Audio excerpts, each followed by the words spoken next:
내가 봄에 보좌에 앉으신 이의 오른손에 두루마리가 있으니 안팎으로 섰고 일곱 인으로 봉하였더라.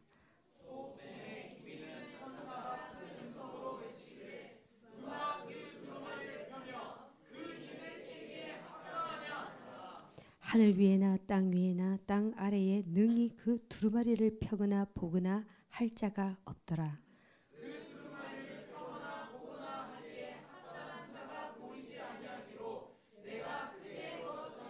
장로 중에 한 사람이 내게 말하되 울지 말라. 유대 지파의 사자 다윗의 뿌리가 이겼으니 그 두루마리와 그 일곱 인을 떼시리라 하더라.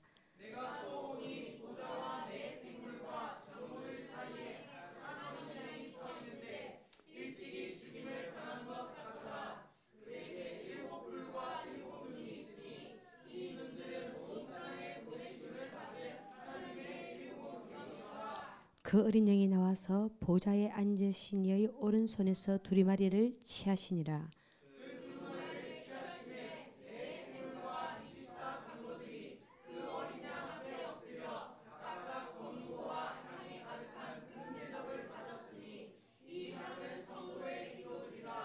그들이 새 노래를 불러 이르되 두루마리를 가지시고 그 임봉을 떼기에 합당하시도다.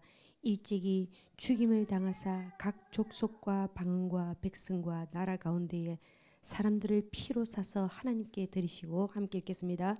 그들로 옆에서 나라와 제사장들을 삼으셨으니 그들이 땅에서 왕노릇하리로다 하더라. 아멘. 자, 우리 오늘 제목 한번 읽어보겠습니다. 함께 읽겠습니다. 시작. 어린 양의 보좌 앞으로 나아갈 때. 어린 양의 보좌 앞으로 나아갈 때. 예. 우리가 쭉 창세기에서 요한계시록까지 이렇게 보면 예전에도 말씀을 드렸다시피 성경에는 어떤 맥락이 있습니다. 다 목사님들 말씀을 전하는 자들 보면은요, 어떤 맥락을 잡는 그 포인트가 있습니다. 아, 이분은 이런 맥락을 잘 잡는구나. 이런 분은 여러분 이제 저는 이제 저분은 저 맥락을 주로 잡는구나. 주로 이제 어떤 게 있냐면 예전에도 제가 말씀드렸다시피 구속사적 맥락을 있습니다. 구속사적. 그러니까 성경에 보면 1장부터 예수님의 십자가의 죽음의 사건이 다 암시되어 있다는 거예요. 실제로 그렇게 보면 거의 대부분 다 예수님의 십자가의 사건들이 복선으로 그렇게 깔려져 있습니다. 그래서 구속사적 맥락으로 보는 시각이 있습니다. 또 어떤 경우는 어땠습니까? 성전신학이라는 게 성전신학. 에덴 동산이 그 하나님과 함께 했던 그 첫 성전이고, 그 다음에 예수님이 하나님께서 쭉 뭡니까? 솔로몬 성전. 그 다음에 신약에서는 예수님께서 직접 이 땅에 성전되어 오셨고, 마지막에 새 예루살렘. 그래서 영원한 성전을 지으시는 모든 것이 성전 신학으로 또 볼 수 있다는 거죠. 또 어떻습니까? 또 중요한 맥락이 하나님의 나라입니다. 나라가 되려면 백성이 있고 주권이 있고 영토가 있어야 됩니다. 그래서 이 구약을 이스라엘 백성을 이끌어서 나라를 세우고 하나님의 왕이 되십니다. 그러면서 이 가나안 땅, 이 영토를 차지하죠. 그 다음에 신약에서 예수님이 직접 이 땅에 왕으로 오십니다. 다윗의 계보로 그분이 왕으로 오셔서 어떻게 하면 또 하나님의 나라를 세웁니다. 하나님의 나라를 세우시고, 여러분 다시 오실 때 그분은 누구로 오십니까? 여러분 왕으로 오십니다. 이게 중요합니다. 예수님은 다시 오실 때 왕으로 오십니다. 물론 또 언약의 관점, 여러 가지 이제 관점이 있는데, 오늘 제가 말씀드리고 싶은 것은 그분은 다시 오실 때 왕으로 오십니다. 그래서 하나님과 우리와의 관계, 예수님과 우리의 관계가 여러 관계가 있습니다. 아버지와 아들의 관계, 친구 관계, 신부와 신랑의 관계, 목자와 양의 관계, 뭐 많은 관계들이 있는데, 특히 이 왕과 다시 오실 때 그분은 영원한 나라, 흔들리지 않는 견고한 나라, 그 영원한 나라를 세우시고 우리를 백성 삼으십니다. 그분이 왕으로 오십니다. 그래서 지금 우리는 어떤 관계도 중요하지만 진짜 내 삶에 그분이 나의 진짜 왕이신가? 왕이신가? 왕은, 여러분, 왕은 우리 이 모든 이 왕의 이 법도와 우리가 그걸 다 지켜야 합니다. 순복이라는 거예요. 순복. 자, 그래서 지금 우리는 하나님의 보좌로 나아가는데, 자, 왕으로 오시는데, 자, 계시록은 이제 우리가 지금 계시록을 보는데 쉬워요. 막 이거 어렵게 생각을 하면 그냥 구조가 있습니다. 구조. 반복되는 용어가 있고 그 포인트만 잡으면 됩니다. 우리가 어둠에 너무 집중할 필요도 없고 딱 구조가 있습니다. 구조. 딱 이중 구조죠. 이중 구조. 뭐 바벨론이 나오면 예루살렘이 있고 음녀가 있으면 신부가 있고 그다음에 7이라는 것을 반복을 합니다. 그리고 이기는 자, 이기는 자, 이기는 자 반복되는 용어들이 많이 있습니다. 근데 요한 계시록에서 가장 반복되는 용어가 뭔 줄 아십니까? 자, 오늘 제목이 있습니다. 보자. 네. 보자입니다. 보자. 네. 자,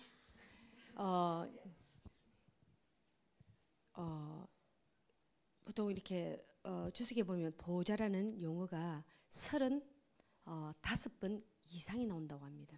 35번 이상. 자, 보좌라는 말은 구약에도 신약에도 여러 번 나오는데 가장 많이 나오는 데가 시편에서 150편 중에서 10번이 나옵니다. 가장 많이 나옵니다. 그런데 요한 계시록에는 22장밖에 없는데 35번 이상이 나옵니다. 여러분, 보좌가 뭡니까? 보좌. 보좌가 뭡니까? 보좌. 의자죠, 의자. 왕이 앉는, 우리가 앉으면 의자지만 하나님이 앉으면 보좌가 됩니다. 세상 임금이 앉으면 왕자가 되죠. 하나님이 앉는 자리를 보좌라고 합니다. 보좌. 여러분, 보좌의 의미가 뭘까요? 통치입니다. 통치. 다스리는 거죠. 통치, 영광, 통치입니다. 통치. 왜 이렇게 계시록에 이렇게 많은 보좌라는 용어가 나오냐? 그분이 이 땅에 오시면 영원히 통치하신다는 거예요. 자, 우리는 뭐 그냥 이렇게 읽지만 지금 이 계시록 그냥 읽을 수 없는 그런 때죠. 자, 오늘 이제 1절에 보니까 내가 봄에 보좌에 앉으시니 오른손에 두루마리가 있으니 안팎이 있었고 7인으로 봉하였더라. 그러면서 2절에 보니까 그 힘있는 천사가 큰 음성으로 외치되 누가 두루마리를 펴면 그 인을 떼기 합당하냐. 자, 이렇게 나와 있습니다. 자, 내가 봄에 보좌에 앉으시니 이제 하나님이 이제 보좌에 앉으셨죠. 자, 오른손에 두루마리가 있으니 여러분, 오른손은 하나님의 능력과 권세를 나타냅니다. 자, 그러면서 두루마리가 나오고 자꾸 봉했다. 얘 두루마리 봉했다 이런 말이 나오는데 요한계시록에는 가장 많이 들어있는 것이 여러분 구약입니다. 구약. 이 말이 무슨 말이냐면, 자, 여러분 이렇게 읽으면 참 계시록이 재미가 있습니다. 구약의 수많은 선지자들이, 자, 다니엘 같은 경우 하나님의 마지막 때에 일어날 일을, 여러분 저번 시간 되니까 말씀드렸지만 마지막 때 일어날 일들에 대해서는 구약에서 훨씬 말을 많이 합니다. 여호와의 크고 두려운 날이라 그래가지고. 자, 그래서 많은 선지자들, 특히 다니엘 같은 경우는 일장이 쭉 하나님의 마지막 때 일들에 대해서 전부 다 알려주셨습니다. 다니엘이 알든 모르든 그게 중요하지 않습니다. 그냥 다 알려주십니다. 다 알려주고 다니엘이 뻥 쪄가지고 이렇게 하니까 맨 마지막 12장에 딱 어떻게 하냐. 이 글을 간수하고 이 말을 봉해라고 나와 있습니다. 그냥 봉해라고 나와 있습니다. 그리고 에스겔 같은 경우 두루마리가 나와 있습니다. 에스겔을 보면은 마지막 때에 대한 말씀들이 많이 있습니다. 그 두루마리에 애곡과 재앙과 이런 글들이 안팎으로 쓰여 있다고 했습니다. 하지만 에스겔은 그걸 잘 모릅니다. 이사야도 마찬가지입니다. 그렇게 구약의 수많은 그 선지자들에게 마지막 때에 일어날 일에 대한 이 말씀을 다 알려주셨던 것이, 그때는 아무도 몰라요. 아무도 몰라요. 근데 주님이 다시 오실 때에 이 말씀이 열리면서 이 땅에서 그 말씀이 실제로 이 땅에서 그 말씀이 일어난다는 것입니다. 근데 그 봉했던 그 말씀이 누군가는 떼야 되는데, 자, 누군가는 이 말씀을 뗀다는 겁니다. 자, 계시록을 예전에 한번 들었던 사람은 이게 쉬울 거예요. 근데 처음 듣는 사람 어려울 수도 있는데 제가 그냥 쉬운 거, 그냥 단순한 구조만 이렇게 제가 말씀을 드리는 겁니다. 자, 여기에 6절에 보니까, 자, 5절 6절에 보니까 장로 중에 한 사람이 내게 말하되 울지 말라. 유대 지파의 사자 다윗의 뿌리가 이겼으니 그 두루마리가 그 7인을 떼시리라 하더라. 내가 또 보니 보좌와 내 생물과 장로들 사이에 한 어린 양이 서 있는데 일찍이 죽임을 당한 것 같으라. 이렇게 나와 있습니다. 자, 이 모든 말씀, 구약의 그 선지자들에게 하나님께서 그 앞으로 일어날 일에 대해서 전부 다 말씀하셨습니다. 누가 그 말씀을 떼느냐? 누가 그 말씀을 떼느냐? 딱 보니까 6절에 내 보좌와 내 생물과 장로들 사이에 한 어린 양이 서 있는데 일찍이 죽임을 당했다. 여러분, 자, 보좌의 중심에, 이 모든 그 보좌의 중심에, 딱 중심에 누구 있냐면, 여러분, 예수 그리스도라고 나와 있지 않습니다. 우리가 잘 아는 예수 그리스도라고 나와 있지 않습니다. 어린 양입니다. 계시록에는 어린 양이라는 용어가 29번이 나옵니다. 맨 끝부분에 예수 그리스도로 나오니까 대부분 다 어린 양이에요. 죽임 당하신 어린 양입니다. 자, 이게 중요하죠. 죽임 당하신 어린 양입니다. 왜? 5절에 보니까 왜 그분이 그 인을 떼냐? 다윗의 뿌리가 이겼다라고 나와 있습니다. 다윗의 뿌리가 이겼다라고 나와 있습니다. 자, 이제 저를 잘 보시면 되겠습니다. 여러분, 요한계시록은요, 인류의 최후입니다. 그리고 악인의 최후입니다. 그리고 사단의 최후입니다. 의인에게는 결산의 날입니다. 상급의 날입니다. 반드시 이 날은 반드시 온다는 겁니다. 온다는데 이 최후의 이 결전의 날을 향하여서 달려가고 있는데 예수님이 그들과 열심히 칼싸움을 하면서 전쟁을 하셨을까요? 아니라는 겁니다. 그분이 십자가에서 죽임 당하셨기 때문에 승리하셨다는 겁니다. 여러분, 우리는 십자가를 만나야 합니다. 정확하게 만나야 합니다. 어물쩍 만나는 게 아니라 십자가를 정확하게 만나야 됩니다. 정확하게 예수님이 십자가에 못 박히신 사건이 우리 심장 중심부에 우리 삶에 정확하게 들어와야 합니다. 그렇지 않고서는 이 말씀들은 나와 상관이 크게 없는 말씀들입니다. 그분이 십자가에서 승리하셨습니다. 사망 권세를 이기시고 승리하셨습니다. 우리가 너무 잘 아는 이야기입니다. 그분은 단번에 죽으셔서 승리하셨는데 그분이 희생 제물로 드리셨습니다. 희생이 되어서 단번에 죽으셨습니다. 그래서 이분이 어린 양이 여기서 섰다고 나와 있습니다. 6절에 어린 양이 서셨다고 나와 있습니다. 그것은 뭐냐? 보좌는 앉아있다. 그분은 서셨습니다. 이게 뭡니까? 마지막에 이 심판을 이제는 집행하신다는 겁니다. 그래서 사도 요한이 이 모든 심판이 죽임 당하신 어린 양이 이 심판을 시작하시는 것을 보고 사도 요한은 그렇게 생각했을 거예요. 우와, 자기가 요한복음을 지었어요. 그 세례 요한이 예수님 지나가니까 야 보라 세상 짐을 지고 가는 어린 양이로다. 어떤 복음서에도 그 말씀 요한복음에 요한이 적었어요. 이게 그냥 이해가 되었던 거죠. 그리고 요한복음 5장에 이렇게 나와 있습니다. 아버지께서 아무도 심판하지 않으시고 자신의 아들 예수 그리스도가 모든 심판을 맡기셨다. 이 말씀이 다 이해가 됐다. 하나님이 심판하시지 않습니다. 예수 그리스도가 죽임 당하신 어린 양이 그 보좌에서 일어나서 인을 떼기 시작하면서 일곱 심판, 나팔 심판, 대접 심판 쾅쾅쾅쾅쾅쾅 일어납니다.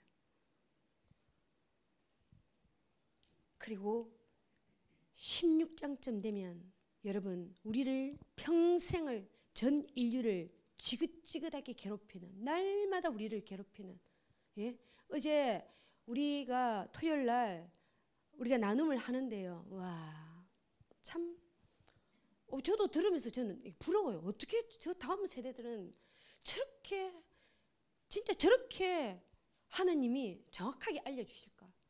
한 지체가 이런 것을 나눴어요. 정말 그 기도하는데 이 깊은 곳에 사단이요 중심에요. 우리가 지금 자기 숭배 이야기하잖아요. 그 자기 뭐 나는 있거나 말거나 아무리 말해도 그냥 뭐 그냥 그러려니 응? 뭐 먼데 쳐다보고 뭐 그래 남의 이야기 아니에요. 왜 이걸 이렇게 강조해? 2주 3주나 예? 그 깊은 곳에 그 어둠의 보좌가요 몸 안에 있더라는 거예요. 그러면서 이름을 정확하게 알려 평생을 괴롭혀 평생을.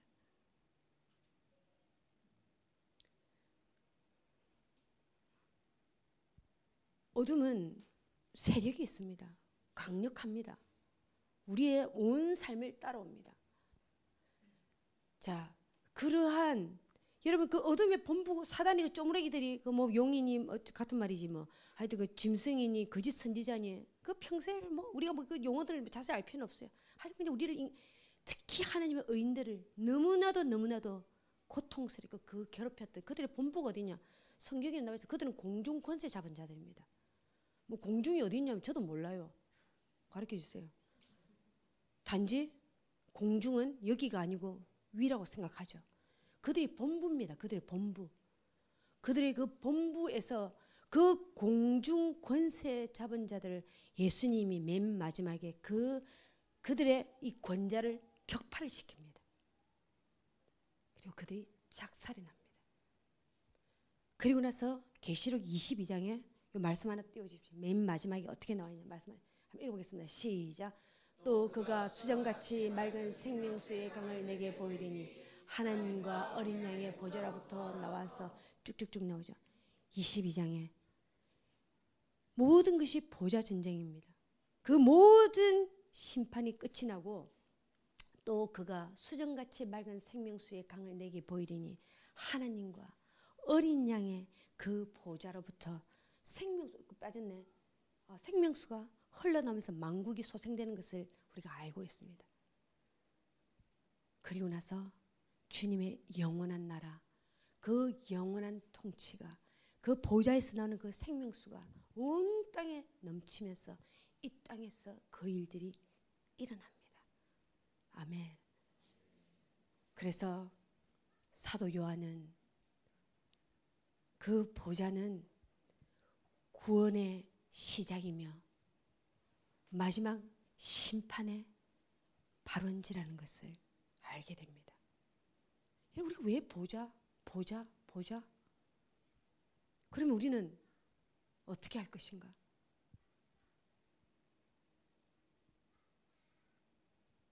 우리는 죽임 당하신 어린 양이 계시는 그 보좌 앞으로 나아가야 합니다. 정확하게 죽임 당하신 어린 양의 그 보좌 앞으로 나가야 됩니다. 우리가 막 천국이 열렸어요. 여러분 그게 뭡니까? 뭐 천국이 열리면 뭐 우리가 뭐 왜 주님은 계속적으로 우리에게 이런 말씀을 하시냐? 여러분 죽임 당하신 어린 양이 매 순간 우리가 그 죽임 당하신 그 어린 양을 볼 때에 그 보좌 그 높은 곳으로 갔을 때에 죽임 당한 내가 뭐 환상을 봤다 이 차원이 아니에요. 우리의 이 마지막 이 삶을 나의 생각이 죽고 나의 말이 죽고 나의 행동이 죽고 나의 잘못된 가치관이 죽고 그 죽임 당하신 어린 양이 그 모든 희생 제물을 드렸던 것처럼 우리가 그 영광에 참여하기를 원하신다는 것입니다.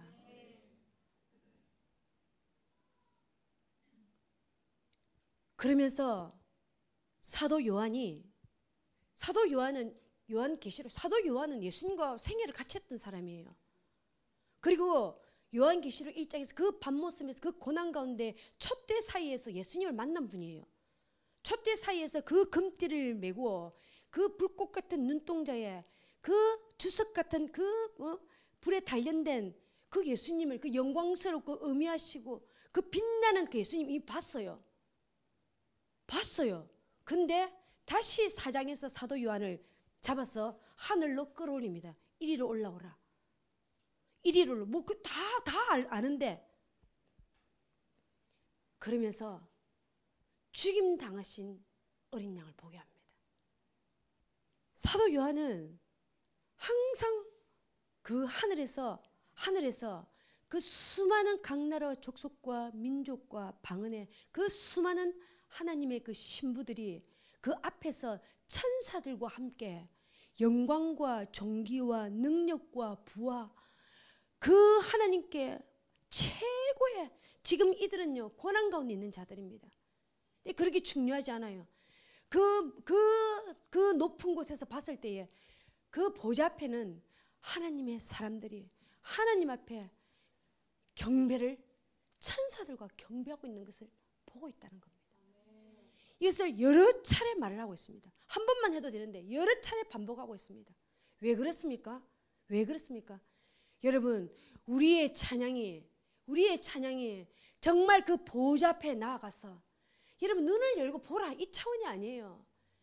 이 마지막 때에 우리의 찬양이 그 보좌 앞에 나와서 그 천사들과 함께 영광과 찬양과 능력과 부와 존귀와 합당하신 그분에게 합당한 예배를 완전히 올려드리는 것입니다.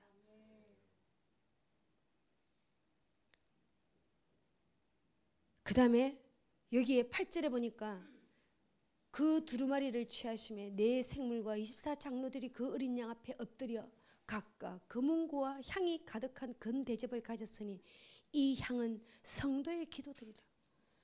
여러분 사도 요한은 그 하늘 높이 올라가서 그 보좌 앞에서 영원히 경고한 영원히 흔들리지 않는 나라를 보았습니다.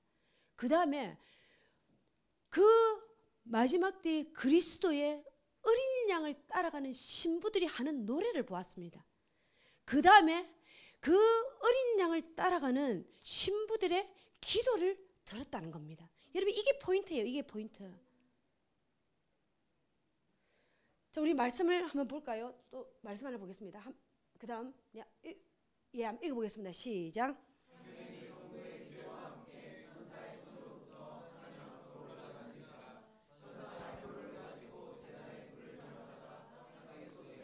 우레와 음성과 번개와 지진이 나더라.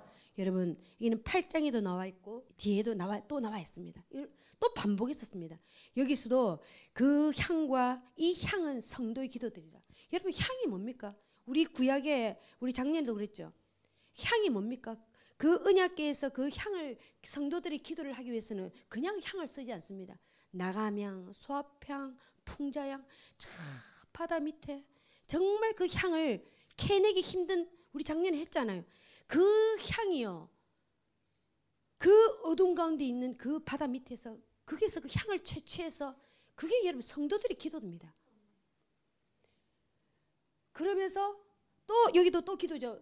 성도의 기도와 함께 천사의 손으로부터 하나님부터 올라가는지라. 천사가 향로를 가지고 우리 그 구약의 그 향로에 그 기도죠. 그걸 가지고 불을 담아다 땅에서 우레와 음성과 번개와 지진이 나더라. 이게 무슨 말씀입니까?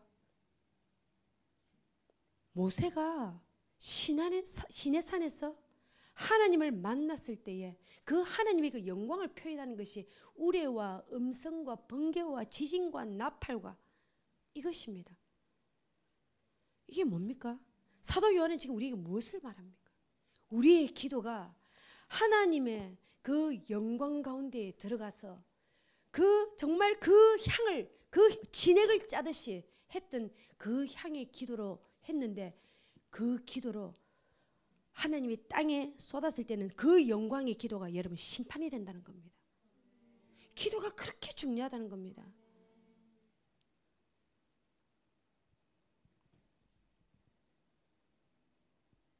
요한계시록은 무서워. 이렇게 어둠에 이런 놀라운 일이 일어나나?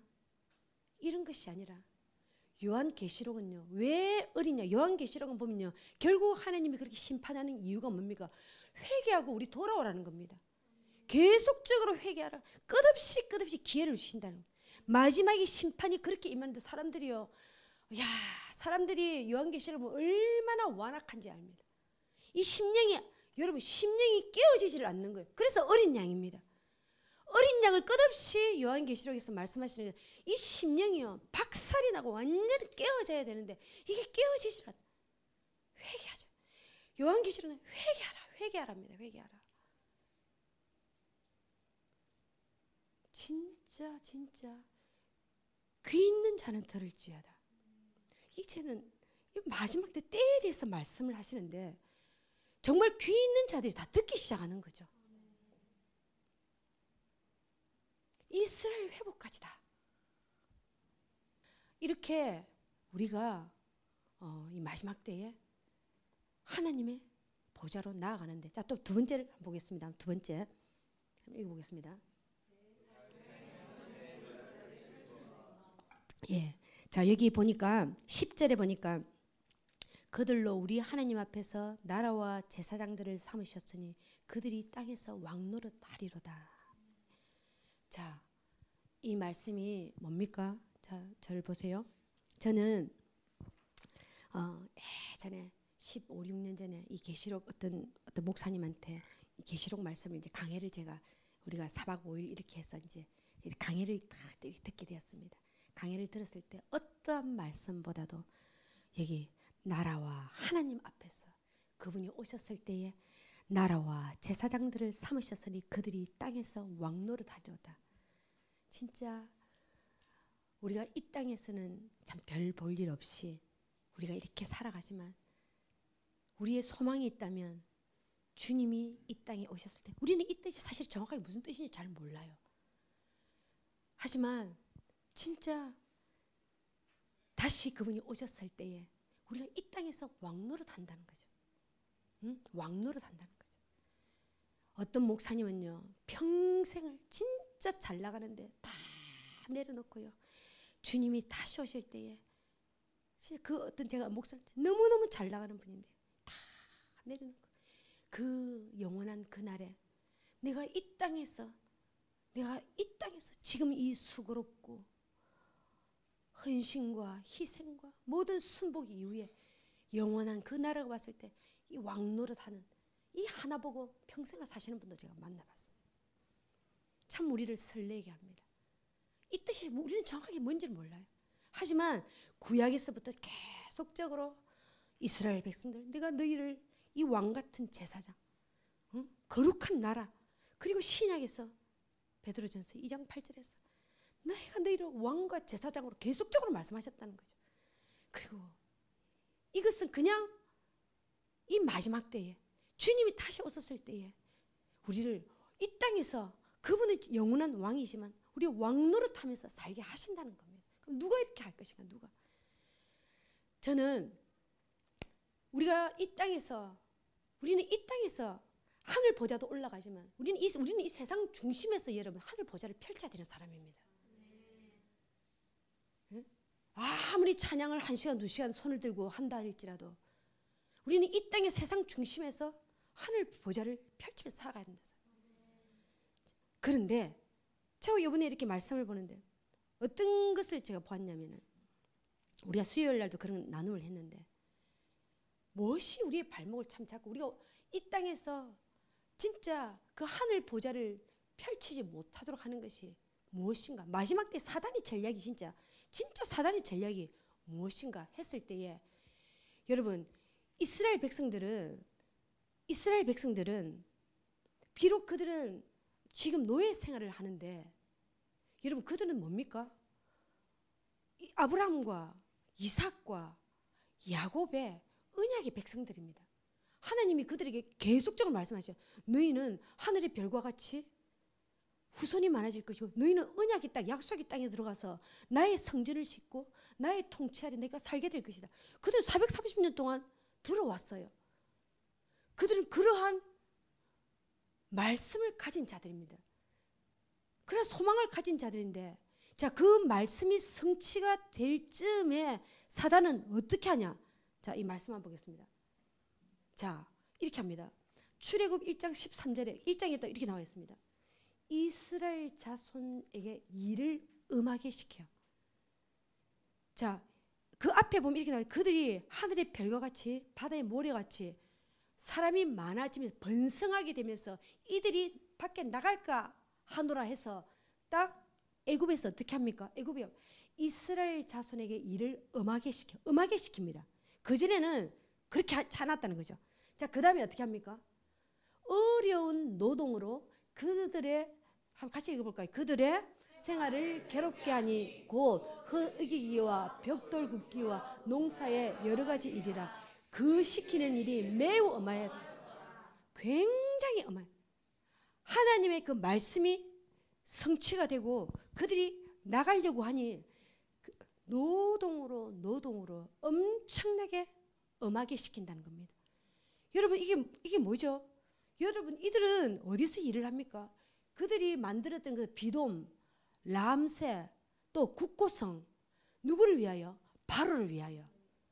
바로 여러분 뭐 람세, 비돔 이런 것은요 태양신의 집입니다. 태양신의 집입니다. 그 세상 그 당시 그 애굽은 세상 중심에 세상 문명이죠. 그 중심에서 하나님의 언약 백성을 가진 자들이 예? 태양신을 숭배하는 그 집을 짓고 있다는 겁니다. 미친 듯이 짓고 있어요.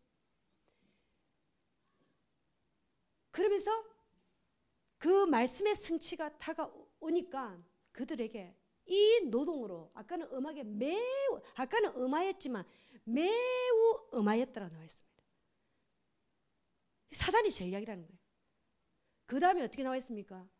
자, 그리고 말씀이 성취가 다 되고 그들이 사람이면 언약의 땅으로 가야 되잖아요. 그러면은 그 구원자가 한 명 있어야 되지. 모세와 같은. 그런 모세와 같은 사람이 일어나려고 하니까 어떻게 합니까?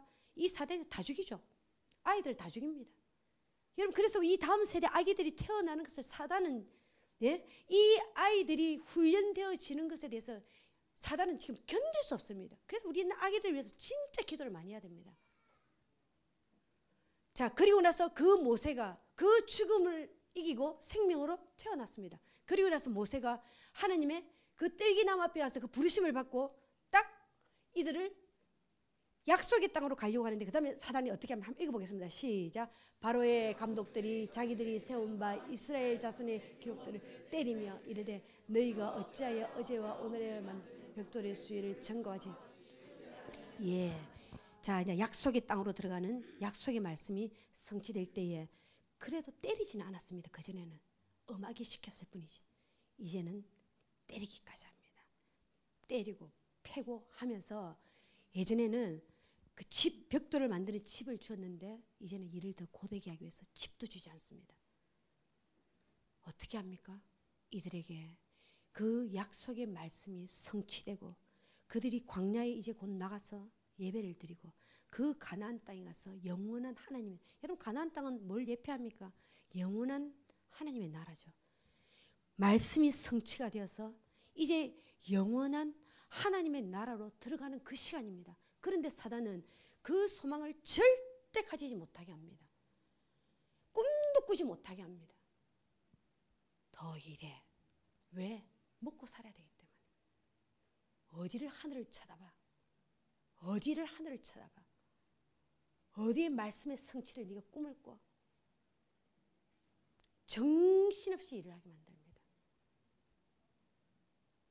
그러면서 제가 한 지체한테 오늘 내가 이런 말씀을 딱 나누었더니 그 지체가 하는 말이 자기도 어떤 말씀을 들었는데 그 시스템에서 언제 빠져나오려면 어떻게 해야 되는 줄 압니까? 내한테 도로 물었습니다. 야, 그 시스템에서 어떻게 하면 빠져나올까? 죽어야 가능하대요.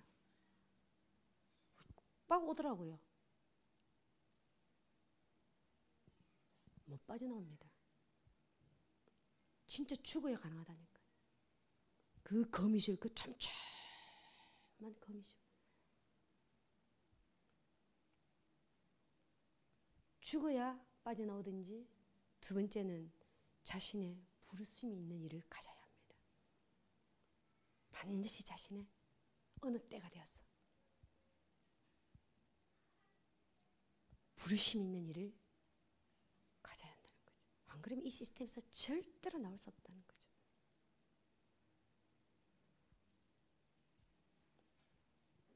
자, 우리 말씀 하나 보겠습니다. 자, 읽어보겠습니다. 시작. 누구든지 사람 앞에서 나를 시인하면 나도 하늘에 계신 내 아버지 앞에서 그를 시인할 것이요. 누구든지 사람 앞에서 나를 부인하면 나도 하늘에 계신 내 아버지 앞에서 그를 부인하리라.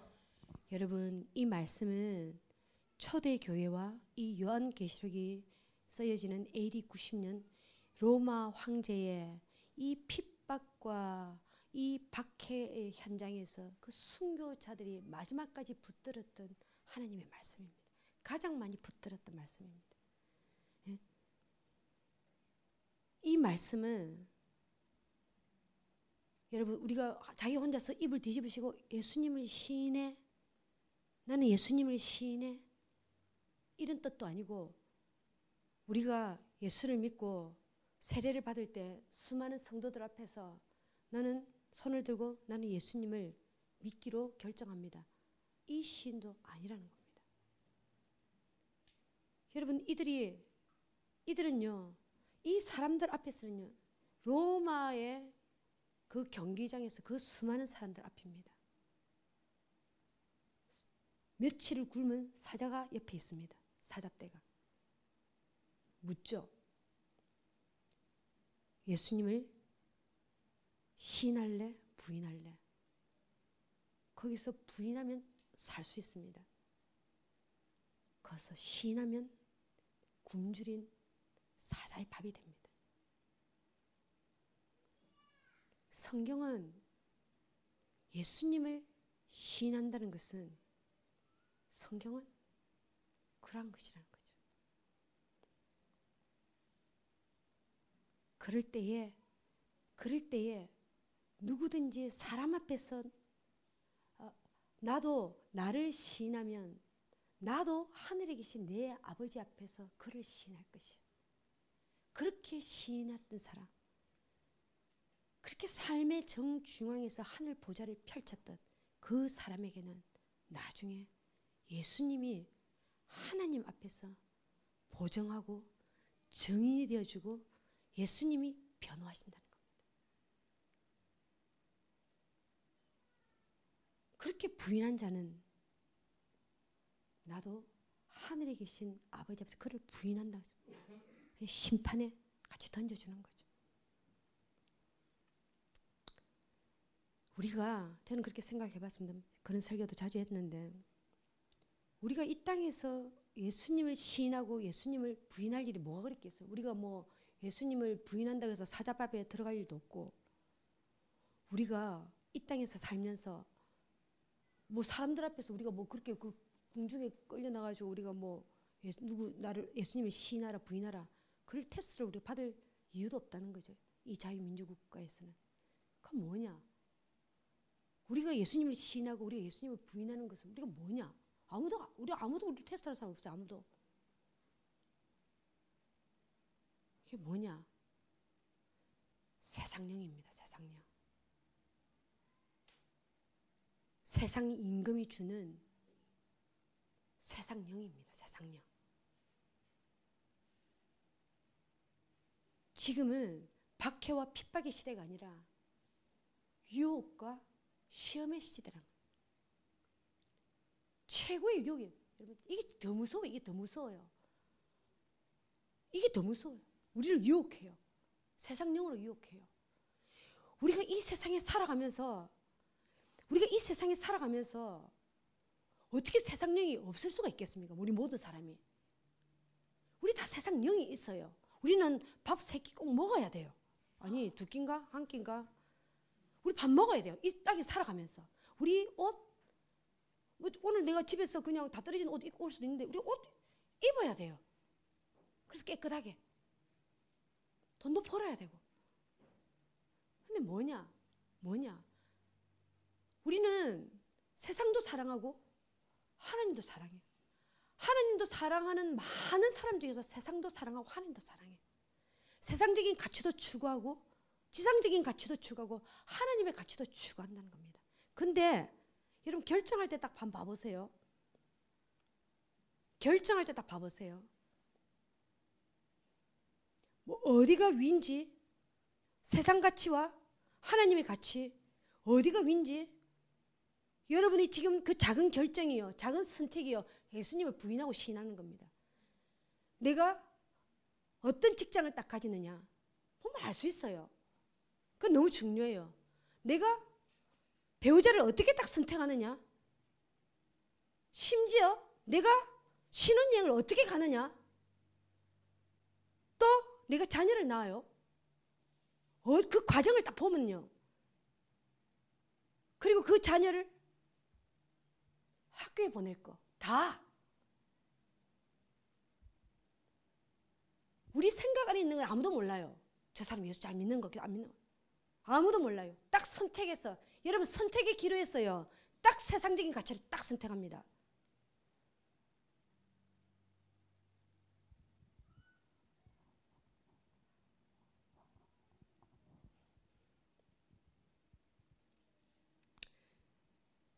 이번에 어떤 목사님과 제가 이렇게 교제를 하는데 그 목사님 그런 말을 했습니다. 자기는 20년 동안 카 인테리어를 같이, 그게 자기 업이래요. 20년, 30년 그게 업이래요. 그래서 그 공임나를 하신대. 근데 그거 다 개척을 하게 됐대.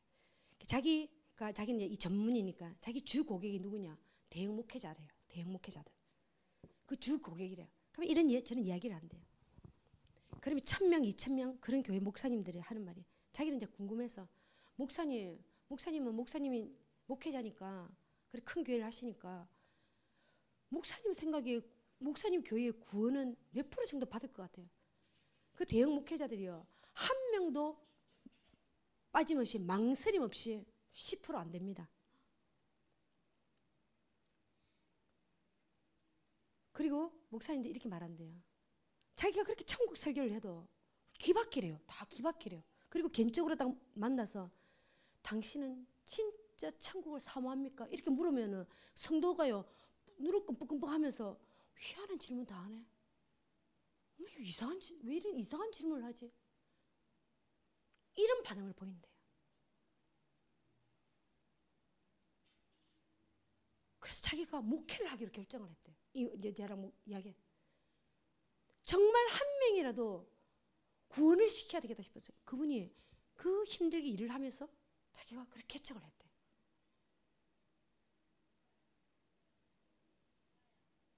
수많은 하나님 사람들은요 지금 돌아가시면서 그 하나님 영안이 열려가지고 어떤 교회 와서 마지막으로 그 큰 교회에서 외치잖아요. 다 여러분 지옥 갑니다. 여기 몇 프로밖에 없어요. 회개하고 그게 여러분 회개하고 돌아오세요.